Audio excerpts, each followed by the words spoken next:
भाड़ा वाली गाड़ी से ना जाइब हम भोला के दुआरी सैया जी। ए सैया जी भाड़ा वाली गाड़ी से ना जाइब हम भोला के दुआरी सैया जी। हम हैं मुखिया जी के छोटा की पतोहिया जाएला चाहे सफारी सैया जी। हम हैं मुखिया जी के छोटा की पतोहिया जाएला चाहे सफारी सैया जी। भाड़ा वाली गाड़ी से ना जाइब हम भोला के दुआरी सैया जी। हम हैं मुखिया जी के छोटा की पतोहिया जाएला चाहे सफारी सैया जी। हम हैं मुखिया जी के छोटा की पतोहिया जाएला चाहे सफारी सैया जी।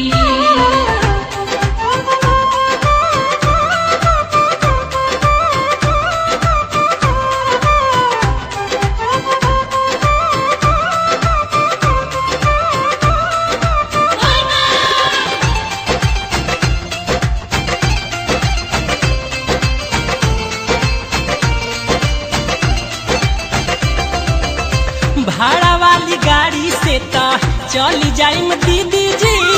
हम के सफारी से पहुँचा दी कवनो विधि जी। बुझनी भाड़ा वाली गाड़ी से तो चली जाइम दीदी जी। हम के सफारी से पहुँचा दी कवनो विधि जी।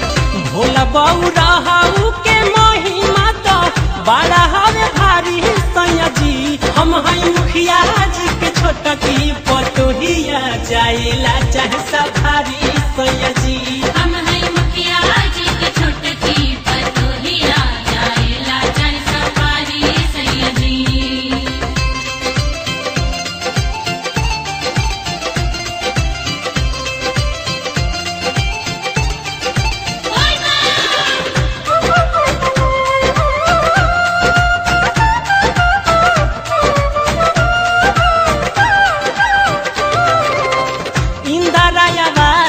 सब का होई कमाई घर के पतोहिया जब देव घर न जाई। ए जी इंदिरावा के सब का होई कमाई घर के पतोहिया जब देव घर न जाई।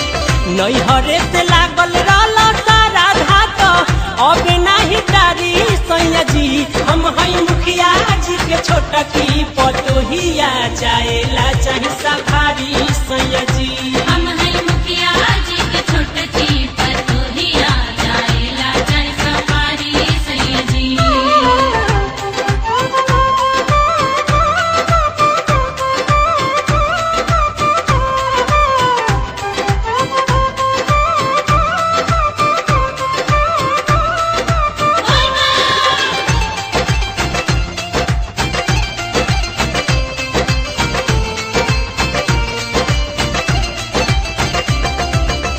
दोसरा के गाड़ी में तो लाग जाई नजारा।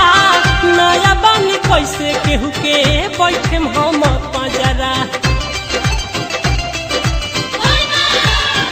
चली ना दोसरा के गाड़ी में तो लाग जाई नजारा। नया बानी कैसे केहू के बैठे हम पंजरा। बात मानी संगे संगे चली रउआ लीही जल ढारी सैया जी।